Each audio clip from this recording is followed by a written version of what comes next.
Welcome and good morning, good afternoon, or good evening, depending on where you're joining us. We're thrilled to be hosting all of you for today's virtual visit to iconic Pittsburgh, where next is now. I'm Kyle Chinalopoli, Vice President of Business and Economic Development at the region's Economic Development Organization, the Pittsburgh Regional Alliance. Through the course of today's presentation, should you have questions for any of our speakers, please submit them using GoTo's question feature in the control panel. Just click on the orange arrow to expand it, and we ask that you use the question feature rather than raising your hand since we have so many people participating today. In a few minutes, I'll be sharing an overview of Pittsburgh, but first, we'd like to turn it over to Greg Kalbaugh, Executive Director of SelectUSA, an integral partner in making today's event possible. Greg? Great, thank you, Kyle. Thanks for the introduction. I'm pleased to welcome everyone to today's SelectUSA Virtual Tour featuring the Pittsburgh Regional Alliance in Pittsburgh, Pennsylvania. The Pittsburgh, Pennsylvania Virtual Tour that we're about to embark on is one of the recently launched series of SelectUSA Virtual Tours. My name is Greg Kalbaugh, and I'm the Executive Director of SelectUSA. I'm happy to be speaking with all of you today, and I look forward to a great presentation led by Kyle, who's the Vice President of the Pittsburgh Regional Alliance. SelectUSA is the government-wide initiative dedicated to advancing President Trump's trade and economic agenda by actively attracting job-creating business investment into the United States. Since its inception, SelectUSA has facilitated more than $66 billion in investment, creating and or retaining over 90,000 U.S. jobs. In fiscal year 2019 alone, SelectUSA facilitated more than $18.5 billion in investment. Keeping in line with the robust pro-growth policies of the Trump administration, we've made the United States the #1 destination for business investment, ensuring economic growth and creating opportunities for hardworking Americans. In fact, just a week or so ago, the A.T. Kearney FDI Index once again ranked the United States as the #1 investment destination for CEOs from some of the world's largest corporations. The entire Trump administration is working hard to create an environment in which companies operating in the U.S. can flourish. We've reduced burdensome regulations, we've lowered tax rates, we're focused on protecting intellectual property and on improving infrastructure. In short, we're doing everything in our power to make it easier and less expensive for companies to expand their operations by doing business here. Hopefully you're familiar with the SelectUSA team and what we can do to support business investors to succeed in the US. For those of you who may be less familiar, we're here to assist you in finding your next investment location.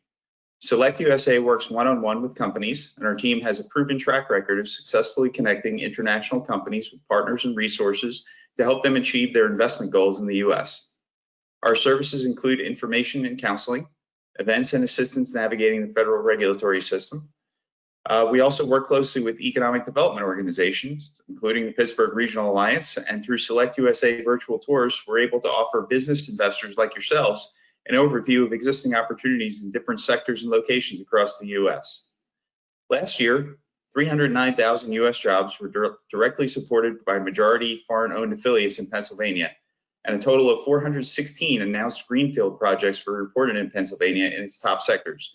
And those sectors include software and IT services, industrial equipment, business services. So until we're able to gather in person, the SelectUSA team will continue partnering with EDOs to offer virtual tours of select locations around the United States.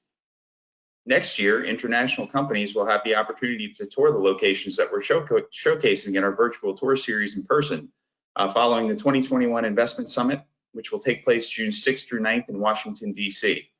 So again, that's going to be 2021, June 6th through 9th. Please mark your calendars for Washington, D.C., and then you'll all have an opportunity to tour the locations that we're showcasing here in the virtual tour series. Registration for the 2021 summit will open in September, and we invite you all to apply at that time. I would like to strongly encourage international companies joining the virtual tour today to take full advantage of the opportunity to schedule one-on-one virtual matchmaking meetings with the members of the Pittsburgh Regional Alliance during the remainder of this week. One-on-one virtual matchmaking sign-up details were provided along with your registration instructions for this event, but please contact us right away at SelectUSA at SOUNDSEE'S events at trade.gov if you have not received that info and would like to take advantage of the opportunity to meet virtually with our hosts. So again, that's SUSA events at trade.gov. If you'd like to RSVP for the upcoming virtual tours and other virtual investment programs, please visit our website at selectusa.gov and subscribe to our mailing list to receive updates. SelectUSA and our colleagues located in the U.S. Commercial Service in Pittsburgh are here to help your company if you have any questions. So I'd like to thank the U.S. Commercial Service in Pittsburgh, the Pittsburgh Regional Alliance, and all of our speakers today for putting on this great event. With that, Kyle, I turn the floor back over to you. Great, thank you, Greg. Mickey, I'll give you a chance to get the slides caught up.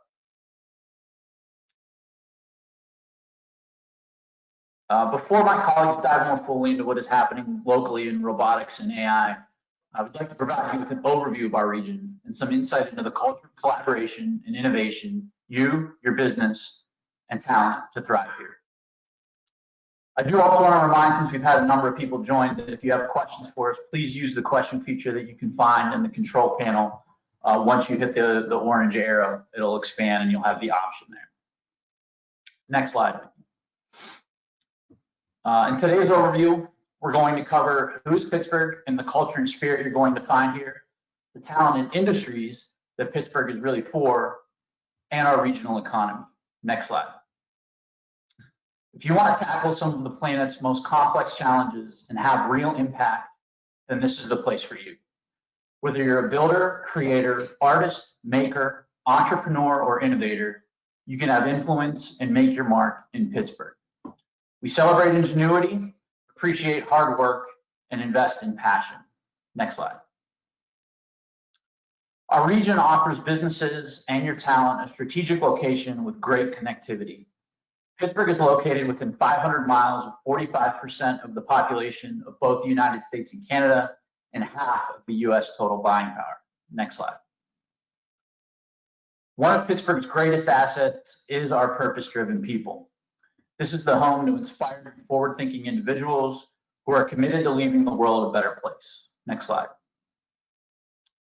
The Pittsburgh region provides an experience unlike anywhere else. There truly is something for everyone, which empowers you to not only enjoy your work, but to love your life outside of it. Next slide. You'll find a striking blend of architecture set among abundant natural beauty with our 3 inviting rivers, rolling highlands, and verdant forests never far away. Whatever you're looking for, you can find it here. Next slide. You'll also find a burgeoning food scene that is uniquely authentic to this place and has options to satisfy just about every appetite. Next slide. And performing in visual arts venues that rival any major city, yet remain incredibly accessible. Next slide. Purpose-driven people make remarkable things happen in Pittsburgh every day. Here, leaders of all backgrounds and across a spectrum of industries and disciplines are seizing opportunities to shape the world. Next slide. Pittsburgh is a community of inspired, dedicated, and forward-thinking individuals who are leaving a legacy for generations to come. Next slide. Fueled by 83 regional universities and post-secondary career and technical education institutions, you will find a robust talent pipeline with tech talent that is powering our robotics and AI sectors, all in a region that is appealing to young talent and STEM professionals, as you can see on the slide here. Next slide. People and companies come to Pittsburgh to solve some of the most challenging problems in the world. It's something we've always done. Pittsburgh is for everyone who wants to build, problem solve, collaborate, and change the world. We don't settle for the status quo. Next slide. We're the birthplace of many world-changing firsts in technologies. This includes the polio vaccine, the Internet emoticon, artificial intelligence, and the first institute dedicated to robotics research. This is because our focus has always been on the future, on what's next. Today, that means pioneering self-driving cars, taking payloads to the moon, monitoring the space station, raising the bar in advanced and additive manufacturing, and so much more. Next slide. Whether you're starting out or have decades of experience, the region not only gives companies and individuals the opportunity to grow and accelerate your idea that will change the world, but it also provides proximity and access to decision makers, influencers, and leaders who will support and take those ideas to the next level. As you can see on the slide here, everything you need to build something incredible is in Pittsburgh, all in an ecosystem that offers 360-degree support from your concept to market. Next slide. Our regional economy is really active and centered around 5 main clusters that you see here on the slide. Logistics and transportation, manufacturing, energy, healthcare and life sciences, and really where we're focused today in tech, specifically robotics and artificial intelligence. Next slide. The potential for innovation-grounded investment is big here. A few specific real estate clusters are highlighted on the slide, but no matter what you are looking for, the region can provide you with real estate to build your opportunity. Next slide. A few sites that are specifically focused around robotics and artificial intelligence are shown here. Across the top, you have the Tech Forge, which is in our Lawrenceville neighborhood, the RIDC Westmoreland property, which is in Westmoreland County, Carnegie Robotics, which is also in Lawrenceville, the Mill 19 and Hazelwood Green sites, which are in the Hazelwood neighborhood of the city, and most notably, and we'll hear more about this later from Joel, but Robotics Row, which is a 3-mile strip that really has concentrated investment around robotics and artificial intelligence in the Strip district of Lawrenceville. Next slide. Innovation is one of our greatest strengths. Propelled by our universities and their R&D capabilities that encompass academia, corporations, and government, cutting-edge technology is not only created in Pittsburgh, but catapults to commercialization here. The foundation of this ecosystem of innovation is really the academic R&D investments that support and stabilize this system. You can see the significant investment and accolades on the slide here, and our colleagues from Pitt and CMU will provide more information on that later. Next slide. We fostered the development of an entrepreneurial, philanthropic, and purposeful approach to solving problems that is rooted in a strong culture of collaboration and partnerships. It is evident when we look at the robotics and AI sectors and the multidisciplinary teams who work together on those problems every day. Next slide. There's truly something happening in Pittsburgh. You have to be a part of it. We'd like to work with you to help you find your place here, and we'll provide more information on how to do that later. But now, I'd like to introduce you to Joel Reed, Executive Director of the Pittsburgh Robotics Network, an organization that represents Pittsburgh's expanding portfolio of robotics companies and is focused on helping to grow and promote an industry that continues to characterize Pittsburgh to the rest of the world. Joel? Thank you very much, Kyle. I welcome our audience today, and I'm really pleased to introduce you to the Pittsburgh robotics community. Next slide. So with my 10 minutes, I want to reinforce what you may already know and what you just heard a little bit about. Pittsburgh is one of the world's top robotics ecosystems. I will touch on how Pittsburgh came to be, and I'm going to show examples of our companies that are driving innovation and ultimately changing the world. We see ourselves as a community that is scaling beyond our roots with lots of untapped potential. And the Pittsburgh Robotics Network exists to help bridge you to this opportunity. Next slide. Most of you know about CMU, and we'll hear more from Mark Nolan in a little bit. As Kyle just mentioned, our annual R&D expenditures are 3rd in the US, and this is just behind the Bay Area and Boston. And it's not just CMU that's driving this. We have over 20 academic and private research centers, including the University of Pittsburgh, driving our innovation. Next. This strong base of research has somewhat quietly translated into a great deal of commercial opportunity, with over 100 commercial companies and many more in the pipeline. And these companies cover a broad range of industry verticals. This includes aerospace, agriculture, healthcare, supply chain, retail, and many more. Next. And we're growing rapidly. Many of these companies and the jobs they created occurred in just the last 10 years. Last year alone, our region received over $2.5 billion in outside investments. We're no longer a well-kept secret. Next. Pittsburgh is a top technology region because of a high density of talent. With our top programs and over 12,000 new tech graduates per year, we can supply the talent needed to meet a growing demand. In my own experience, I was the early stage CEO of a local company called Robotics, and we grew from 13 people to over 50 in just an 8-month period.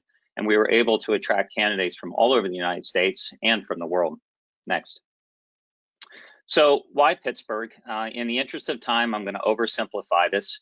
In the 18th century, we had one of the largest mineral deposits in the United States.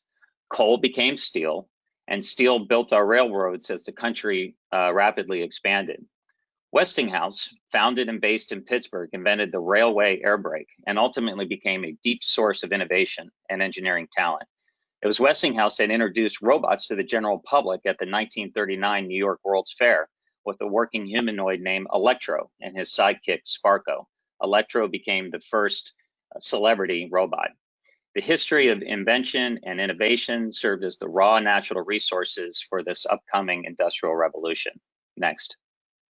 Further, Westinghouse directly funded and supported the creation of CMU's Robotics Institute. Today, CMU is widely considered as one of the top research and academic institutions for both robotics and artificial intelligence.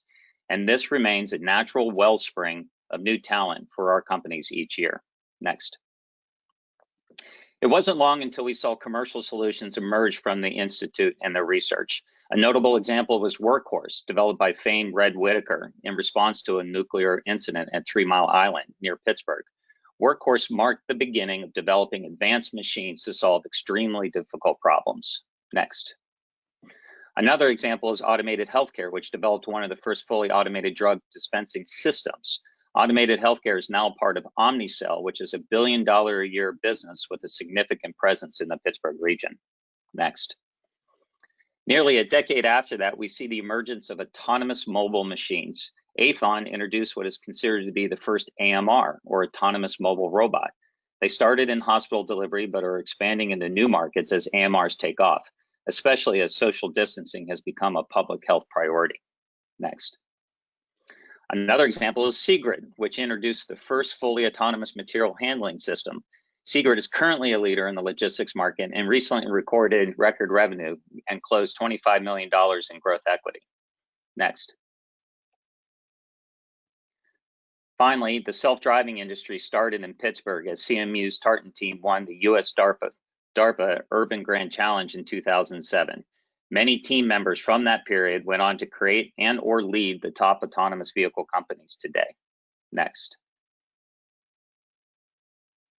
Pittsburgh is known for its 3 rivers, and the banks of those rivers supported past industrial revolutions. Today, many of the commercial companies reside in this densely concentrated stretch of land that Kyle mentioned, which is along the Allegheny River and is now known as Robotics Row. This area lies in close proximity to our local universities and to our corporate and financial centers, and offers a large stock of vibrant neighborhoods. It's this density, our collaborative nature, the scale of the opportunity, the affordable and diverse housing options, multimodal transportation, and access to big city amenities that are extremely attractive to today's technology worker. Next. So I want to introduce you to some of our companies, and first I'm going to highlight Bossa Nova, which offers a full-fledged retail inventory management system that leverages robots deployed to and operating inside consumer retail environments.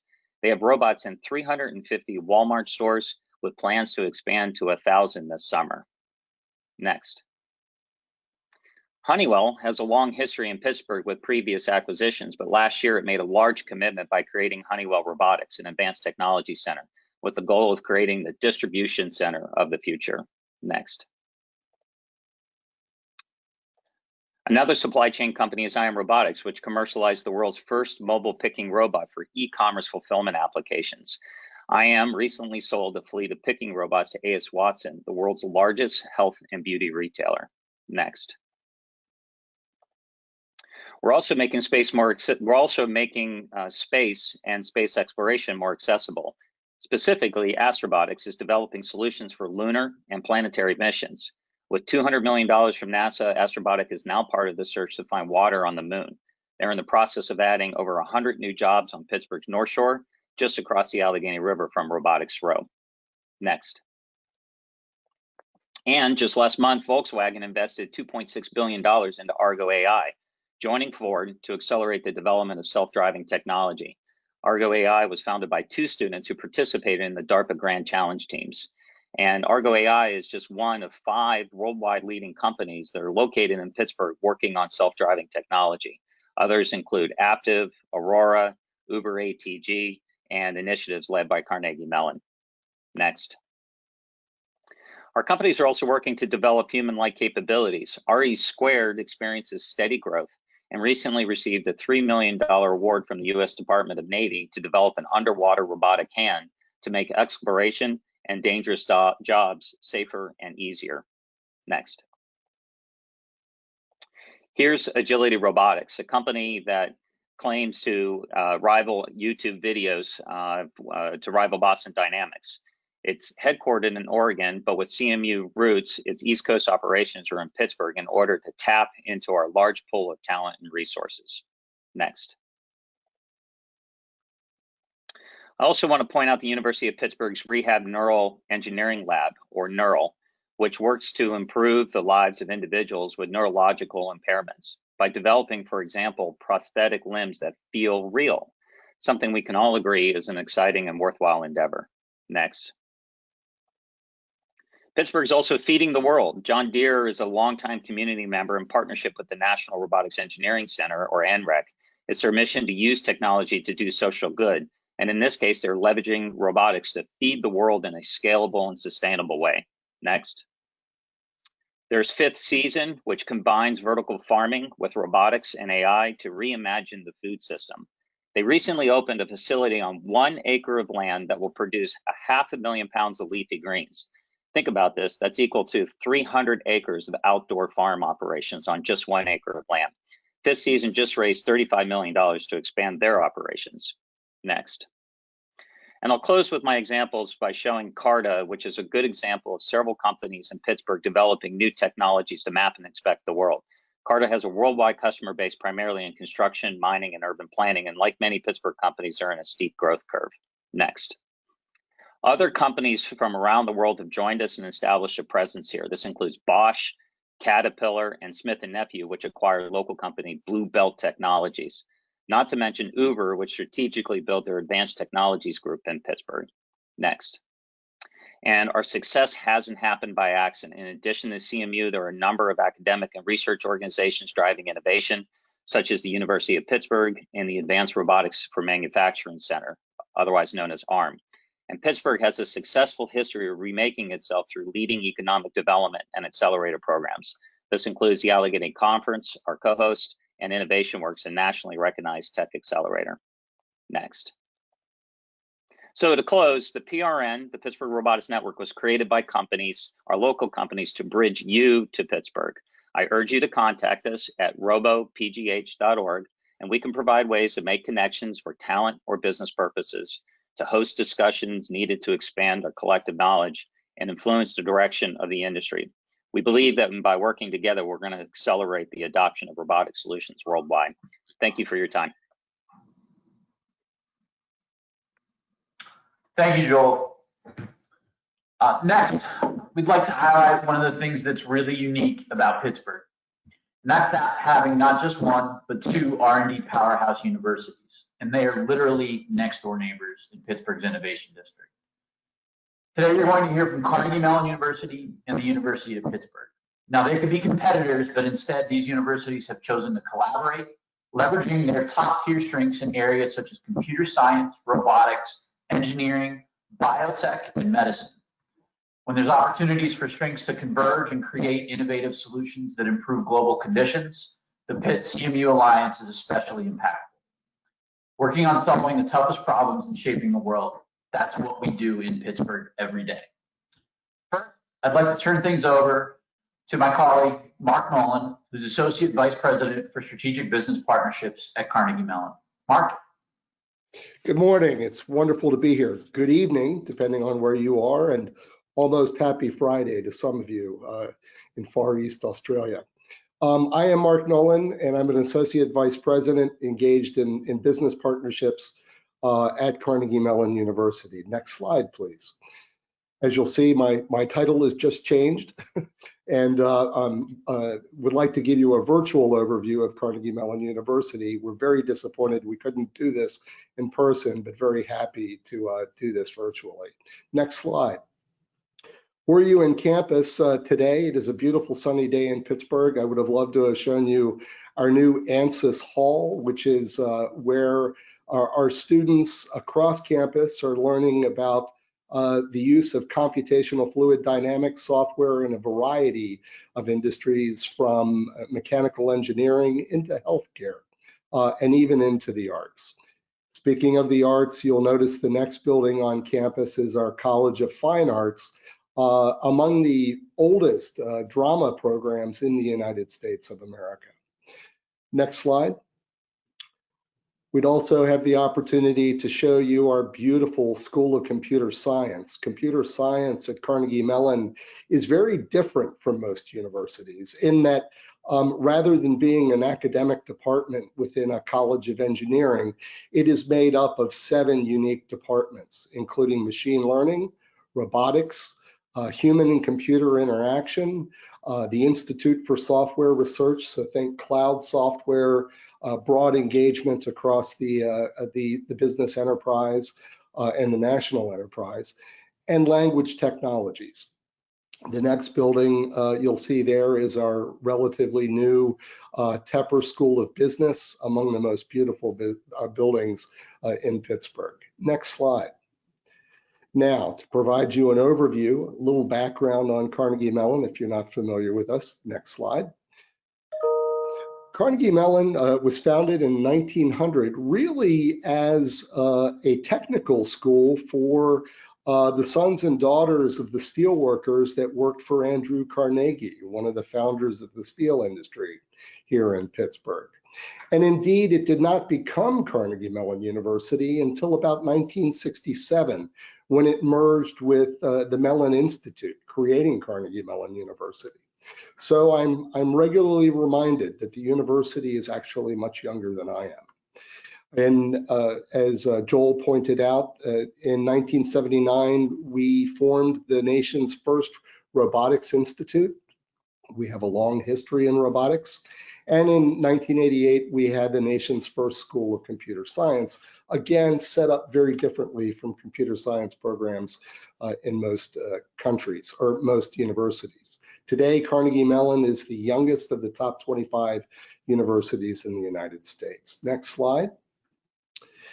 But we're not a huge university either. We have about 14,500 students and about 1,400 faculty, so a very nice ratio of faculty to students.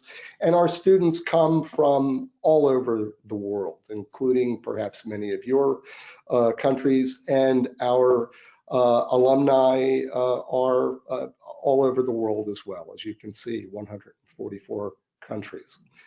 Next slide.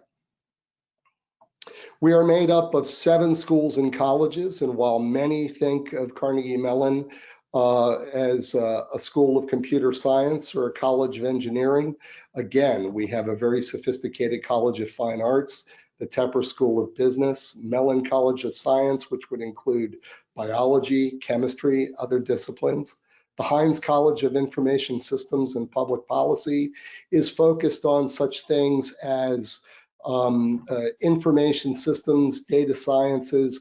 So while I think of the School of Computer Science as creating new technologies, I think of many of the students coming out of the Heinz College as being the future CIOs of companies. The Dietrich College of Humanities and Social Sciences is also an unusual name for a school where such technology companies as Amazon and Google do a great deal of hiring. Why? Because of the great statistics and data science programs in that school. Next slide. We are the #1 School of Computer Science, and in fairness, we do share that designation with a few other great universities.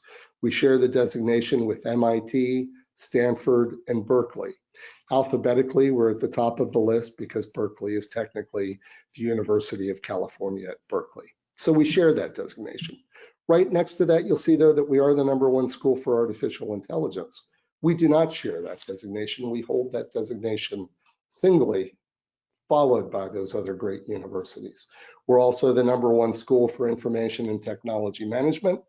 And my president would frown on the fact that I'm focusing on technology if I also didn't mention that we had the number one best college theater program in the nation. And we argue very frequently about whether we have more Tony Award winners or more Technologists Award winners for such things as Turing Awards. We also have, while it says the number 6 College of Engineering, that's really the undergraduate program. Our graduate program is currently number 4 in the nation. And I'd also point out that at Carnegie Mellon, we've perhaps had such success at commercializing technology because slightly over half of our students are actually graduate students at Carnegie Mellon. Next slide, please. So there are some great innovations that have come out of Carnegie Mellon, and as Joel shared, artificial intelligence is arguably born at Carnegie Mellon University.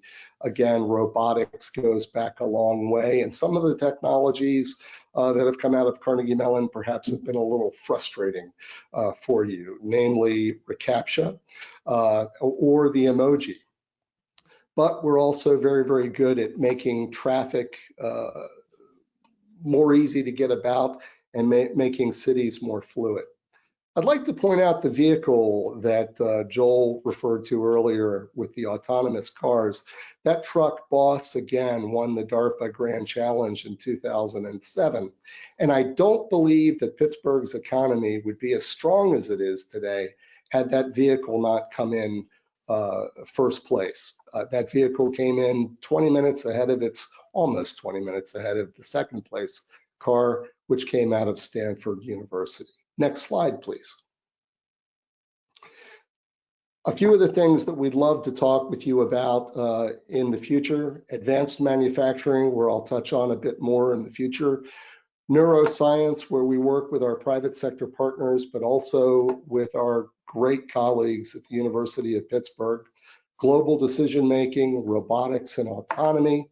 Next slide. Cybersecurity, a very strong cybersecurity program, both at Carnegie Mellon, but also with our partners at the University of Pittsburgh. Working on smart cities, biomaterials, think biosynthetic printing of human organs, and of course, artificial intelligence. Next slide. Science of learning. So how do we teach people better? How do we teach workers about new technologies? Of course, computer science again, energy systems as they relate to both the technologies themselves, but also policy, and natural language processing. Next slide. It was touched on briefly. The Advanced Robotics for Manufacturing Initiative is a partnership with that was founded by Carnegie Mellon, funded largely by the US government, thankfully, with the goal of taking robotics and improving the manufacturing processes to make the workers that we have dramatically more productive, and to do this in a very affordable way.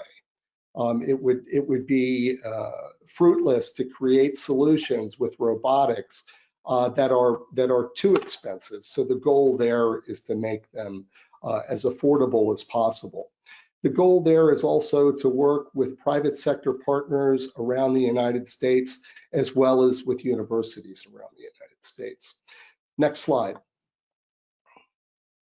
The National Robotics Engineering Center is where we use applied research to help companies on a bilateral basis address the challenges that they have. Next slide. Partnering with Carnegie Mellon. Next slide.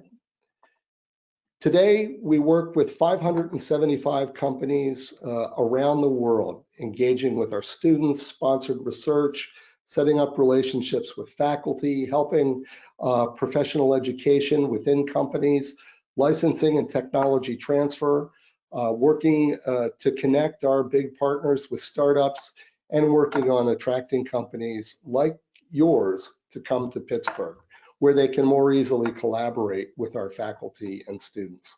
Next slide.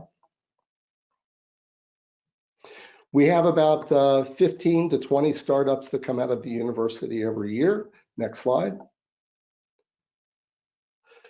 Two that have been involved and using AI include Sensors and LifeWare Labs. I'd be happy to get more information for you on these. Next slide. And then just very briefly touching on the Manufacturing Futures Initiative. Next slide. Where we're taking machine intelligence, engaging this with manufacturing technologies, but keeping humans in the loop, of course, using AI, robotics, and actually teaching people to work better with this equipment. Next slide. We'd love to show you when you come to Pittsburgh, the Mill 19 Advanced Manufacturing Facility. Next slide. And the reason that we're so successful in working with the private sector is that we're taking ideas that come out of the basic research of the university, but ensuring that it makes its way into the commercial market, both in manufacturing, but also robotics. The robotics facility you see at the top there is in Pittsburgh's Robotics Row. Next slide. Wonderful to speak with you today and look forward to your questions and look forward to having you here in Pittsburgh. Thank you. Thank you, Mark. I'd now like to introduce Evan Thatcher, who's the Vice Chancellor for Innovation and Entrepreneurship at the University of Pittsburgh. Evan? Thank you, Kyle, and good morning, everybody. I'd like to thank the organizers for the opportunity to talk to you today about the University of Pittsburgh, an institution that's been around since 1787. So we are about 233 years old at this point. But despite the age of the university, we're still involved with advancing innovations towards the forefront. So in my role as the Vice Chancellor for the Office of Innovation and Entrepreneurship, and as well as the Director of Pitt's Innovation Institute, our focus is on accelerating the pace of Pitt innovations. We're involved with educating, inspiring, and enabling others to make an impact on their own lives, on the lives of the folks in the region, the regional economy, and society. And we do this through a complete range of assistance, both on and off campus, everything from opportunity scouting to intellectual property management, to innovation licensing, to classes and workshops, to creating startups based on university technology, working with students to create startups based on their own ideas, as well as providing a whole collection of consulting and networking opportunities, not just for faculty, staff, and students on campus, but we also serve a large role from an economic development perspective in the region. Next slide. So the University of Pittsburgh is in the very top across a large number of metrics. We are the top 5 public universities in the northeastern United States. From a research perspective, we're 9th in the U.S. for federal science and engineering funding as we look at things from a National Science Foundation perspective. From a National Institutes of Health funding perspective, the University of Pittsburgh is 4th in the U.S. with nearly $600 million a year of NIH funding. Across total federal R&D funding among all U.S. universities, the university is 7th with nearly $1 billion of annual R&D funding. And when we connect that to innovation, we've been ranked in the top 40 of all innovative universities across the world. Next slide, please. A good deal of our innovation is focused in the area of life sciences. Most folks know the polio vaccine and how it emanated from the university. That area of research in life sciences is still important to us, especially at this day and age.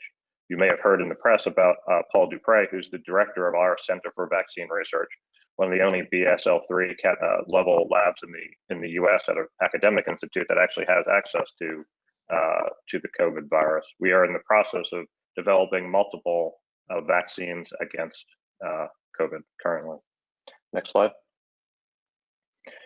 But all the research that we do on campus needs to get out of campus to have the societal benefit that is intended to. Over the last number of years, the university has put strong emphasis on accelerating the translation of technologies that are created on campus. Here, we're just showing a number of metrics that look at the last 5 years versus the 5 years prior to that to demonstrate the university's increasing commitment to commercial translation. On the invention disclosure side, the university has seen a fairly large increase in the number of invention disclosures that we receive annually. We receive anywhere on average between 350 to 400 new inventions sent into the university on an annual basis. We do a large number of transactions based on those technologies that come in the door as well. On average, over the last few years, we've been moving between 130 to 160 licenses every year to provide third parties with access to those technologies so they can create products and services based on those innovations. On the startup side, purely based on university technologies, we've increased that number dramatically.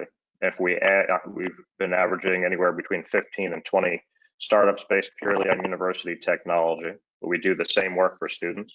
That would add about another 15 to 20 startups per year.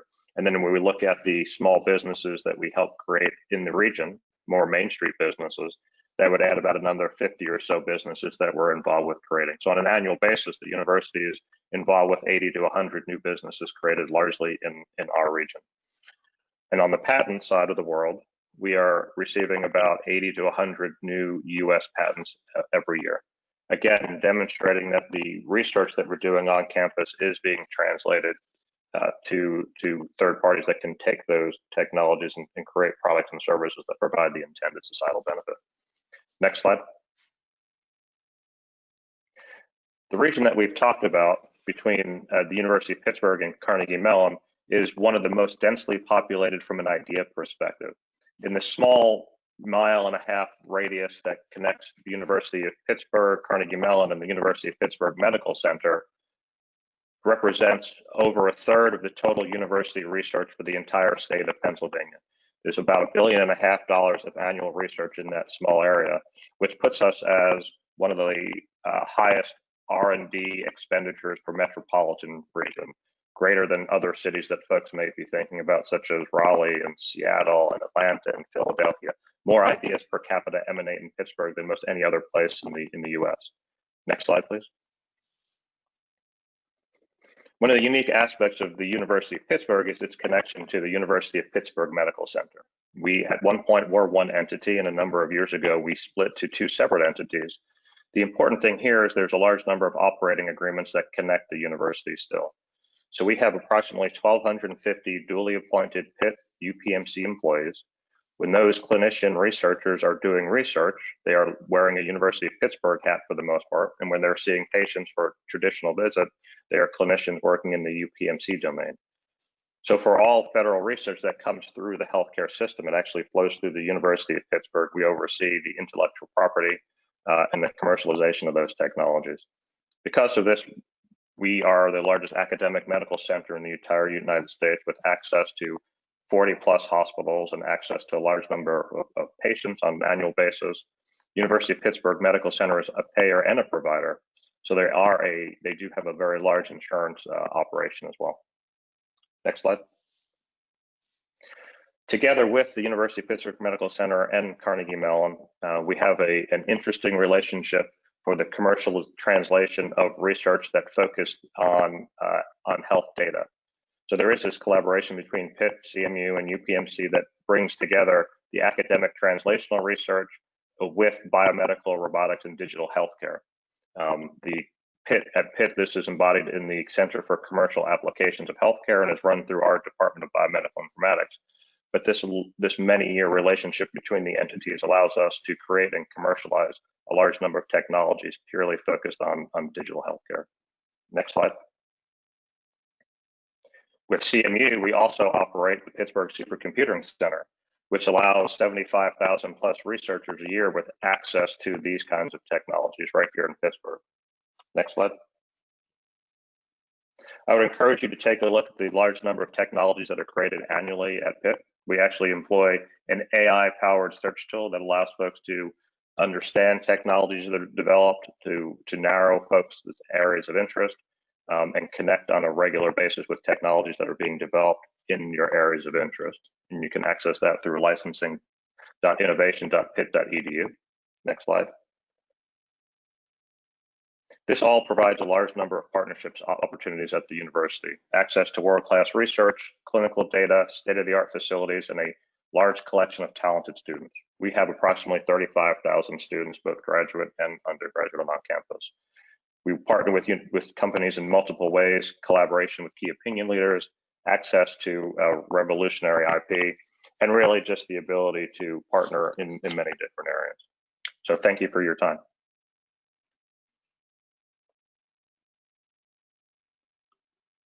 Thanks, Evan. And rounding out today's tour of Pittsburgh in our robotics and AI scene is Chris Martin, Director of Research and Development at Bosch. Chris will be sharing news about a remarkable partnership involving a Pittsburgh startup, Astrobotic, and NASA and the International Space Station. Chris? Thanks, Kyle. Hello, everyone. My name is Chris Martin. I have the privilege of being the Director of R&D here at Bosch's Research and Technology Center here in Pittsburgh, Pennsylvania. My pleasure to talk to you a little bit about what we're doing here at our lab and why it's really an exciting opportunity for our company globally, and why this is really not just a Bosch success story, but a Pittsburgh success story, and a unique thing that I think is really a great example of what could come out of our region's strengths. Next slide, please. So what we're excited to talk about today is what's called the SoundSEE'S mission. So our partnership together with NASA and the funding arm CASIS, but the other logo that you see on the screen here besides our Bosch logo is of Astrobotic, which is a spin-off out of Carnegie Mellon focusing on robotics in space. And I think that the partnership between all those entities here is really is the hallmark of this community, this ecosystem that we have here. And I'll share a little bit about how we all work together to get one of the first Bosch payloads in space in the history of our 135-year-old company. Next slide, please. So the SoundSEE'S mission is really about using our proprietary developed audio AI technology to monitor one of the most complex pieces of machinery that mankind has ever constructed.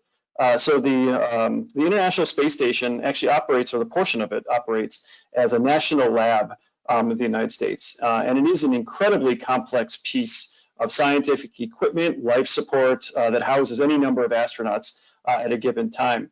And you see a picture of that here. And what the challenge here is you see this is sort of a representative picture of the environment, wires and tubes and metal and space and this thing spinning around the world a mile up. And the challenge is to ensure that we're providing a safe environment for the men and women that are operating up there.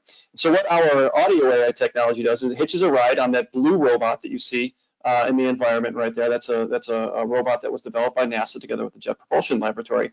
And our SoundSEE'S robot, you see that in the bottom center of the slide, slides in there, and it uses our audio AI technology to fly through. It hitches a ride on that robot which flies through the space station and collects audio samples through various points.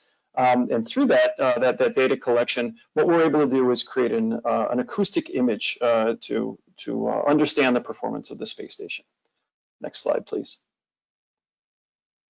And so what we're doing is actually mission critical. The three gentlemen there, the three astronauts you see in that picture labeled number 1, they're holding what we're monitoring. So that is those are pieces of the life support system of the space station. So this is really mission critical stuff that we're doing, and we're tasked in our partnership with NASA to monitor. And so right now, the state of the art of this is that the astronauts take time out of their busy schedules to go and manually monitor these elements of the space station, of the life support system. And it's kind of low fidelity. It's crude. Some of the tools that they have certainly do not employ the sort of the state of the art sensing and audio, and it's our AI technology that we're using in order to really enable a high performance classification of these systems. And so what we see is, so right now what we're doing is again that SoundSEE'S robot. flies over there throughout, and again, this is throughout the entire space station. These gentlemen are holding replacement parts throughout there, and so it provides both a sort of a high fidelity, but also a potential for continuous coverage of the station's performance. And the second part you see there is we're not just pointing at individual components, but what we can also do is use this to create an acoustic image that I referenced earlier to understand, what might be hotspots flaring up. So just as you and I might hear a funny noise coming out of a part of our house that we might not have thought of. So, is the dishwasher going bad, or maybe our air conditioning unit? It's the same thing. So we're continuously collecting data as the robot, the AstroBee robot, with our SoundSee payload flies through the space station and allows us to create this heat map, this acoustic map of the station. So we're not just monitoring a system, but have plans together with NASA to monitor additional systems. Next slide, please. And so this is kind of where it gets a little bit back to our Pittsburgh story here. So regrettably, if the audience was here in Pittsburgh, we would have been able to show you around our lab.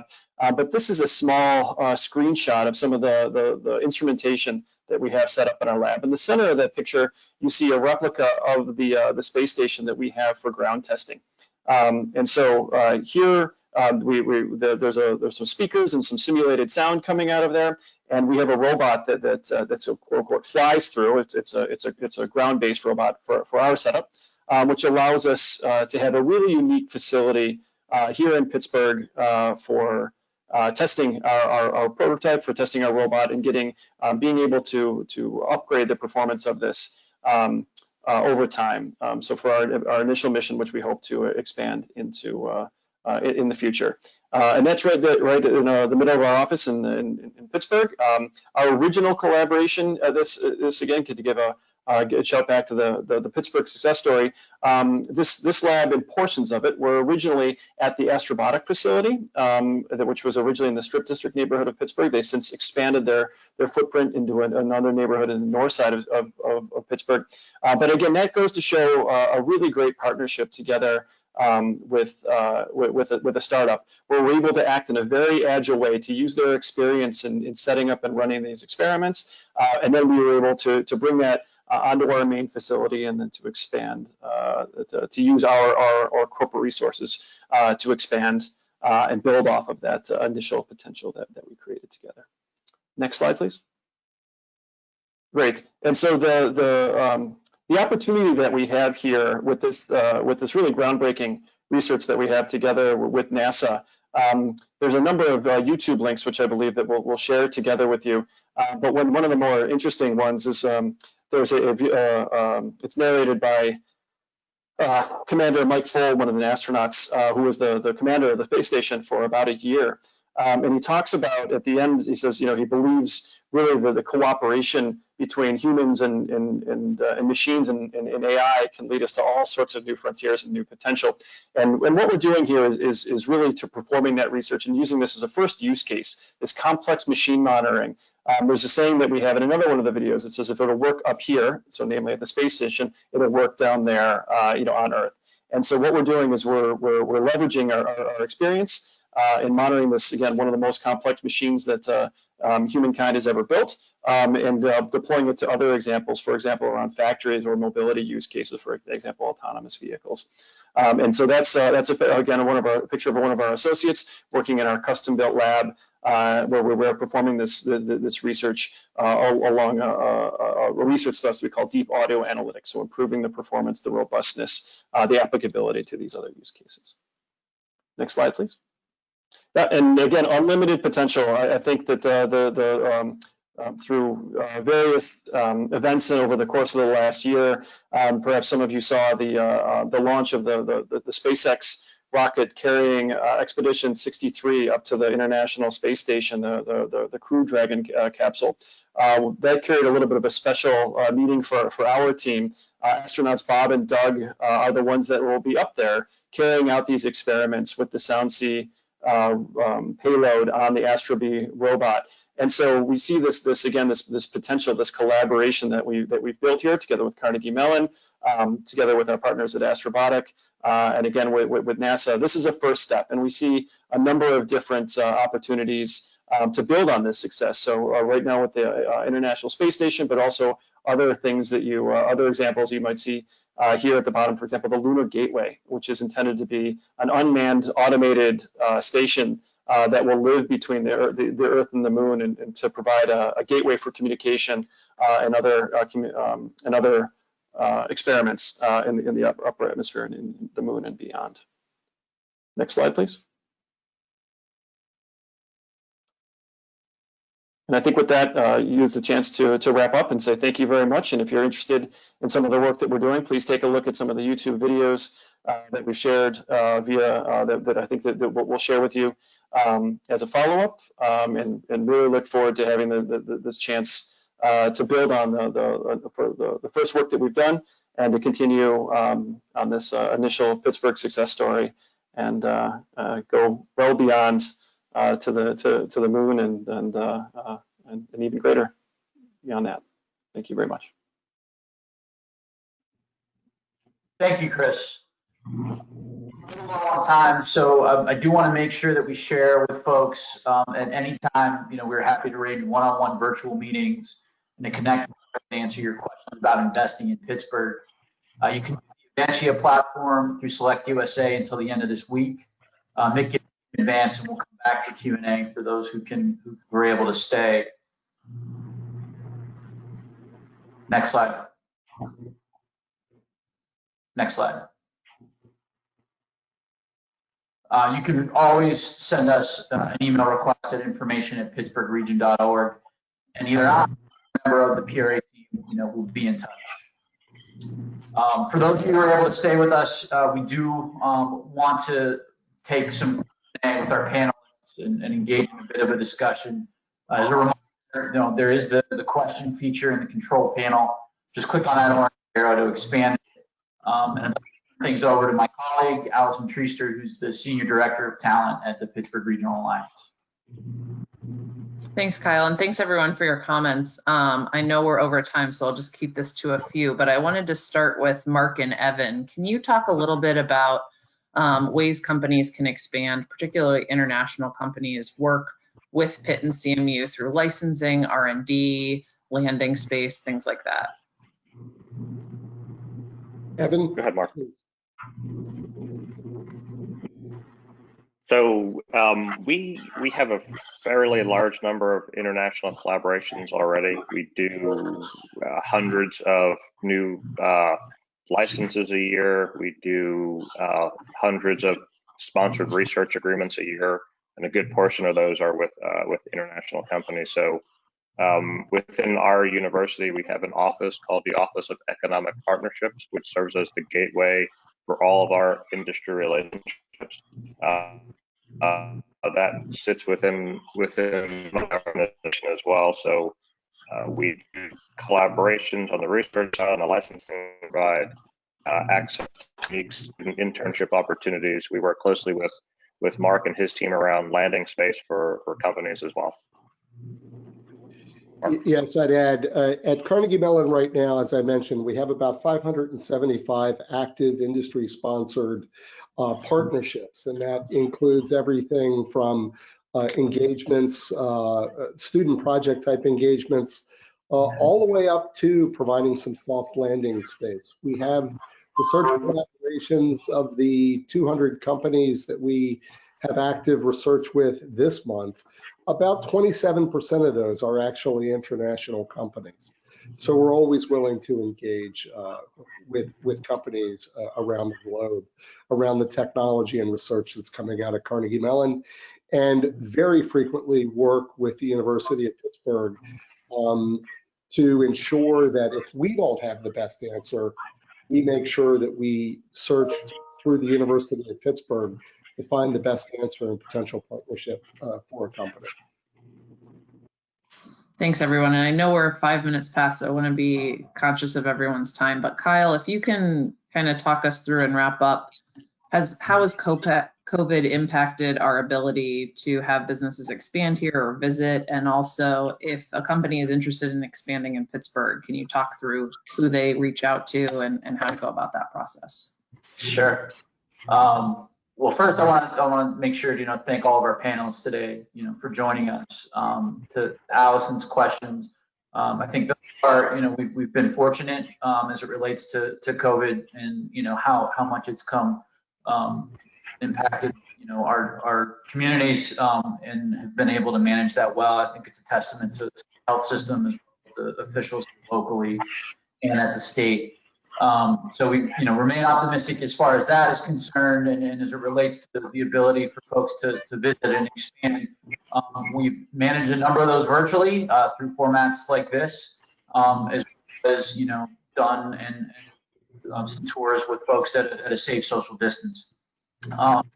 That said, we were also seeing expansions. I think we were in the news earlier in June for the Zoom deciding to put an R&D center here, and just week with folks from Madeira, who's currently based in Portugal, and their U.S. operations based in San Diego are now putting an East Coast operations center in Pitt. So we're still seeing those expansions. We're still seeing those investments. I know we're running low on time here, and I'm sure everyone has more questions, and there's certainly a lot more we can explore. But we hope that you saw and heard enough and really got a feel for what it is and are excited about Pittsburgh. Really happening here, and we really think you should be a part of it. We continue the conversation with us about Pittsburgh, where next is now, and what could be next for your company and your clients. Regional Alliance is here and ready to help you find your place. We're happy to arrange one-on-one virtual meetings to connect to you directly, answer your questions about expanding to and investing in Pittsburgh, as well as making connections to partners that we heard from today. You can use the Invention platform Greg mentioned earlier through SelectUSA until the end of this week. And you can always reach out to us both at the information@pittsburghregion.org email, as well as my email that you see on the screen there, and we will make sure to be in touch. Thank you again for joining us, and depending on where you are in the world, please enjoy the rest of the day or have a good night. Stay safe, everyone. Thank you.